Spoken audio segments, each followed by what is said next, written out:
మనకు హనుమత్ జయంతి. సప్త చిరంజీవుల్లో ఒకరైనటువంటి ఆంజనేయుడు. ఈ సప్త చిరంజీవులు ఏంటంటే కలియుగాంతం వరకు కూడా వీళ్ళు ఈ భూమి మీద సంచరిస్తూ ఉంటారని చెప్పి, అటువంటి సప్త చిరంజీవులు హనుమంతుడు ఒకరు. మనకు ఎవరా సప్త చిరంజీవులు అంటే అశ్వత్థామ బలివ్యాస హనుమానశ్చ విభీషణ కృప పరశురామశ్చ సప్తైతే స్థిరజీవన.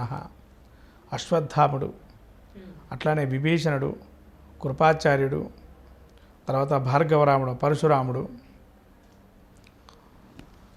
బలి చక్రవర్తి, తర్వాత హనుమంతుడు. ఇక రకరకాల ఈ కలియుగంలో ఇంకా మనకు చెప్పాల్సిందంటే మార్కండేయుడు, ప్రహ్లాదుడు కూడా చెప్పబడ్డారు. ఈ యొక్క సప్త చిరంజీవుల యొక్క ప్రాధాన్యం ఏంటి అంటే ఒక్కొక్కరు ఒక్కొక్క దానికి చాలా నైపుణ్యత ఉండేటువంటి వారు. మనము వాళ్ళని చూడడం కూడా చాలా కష్టం, ఎందుకంటే ఎంతో భాగవతోత్తములు వాళ్ళు. అంటే వాళ్ళని అసలు మనం చెప్పలేము. వాళ్ళని దర్శనం చేయాలన్నా వాళ్ళ యొక్క దర్శనం కలగాలన్నా కూడా అంత ఈజీ కాదు. ఎందుకంటే సాక్షాత్తు శ్రీ మహావిష్ణువే ఈ విషయాన్ని గరుత్మంతుడు చెప్పాడు.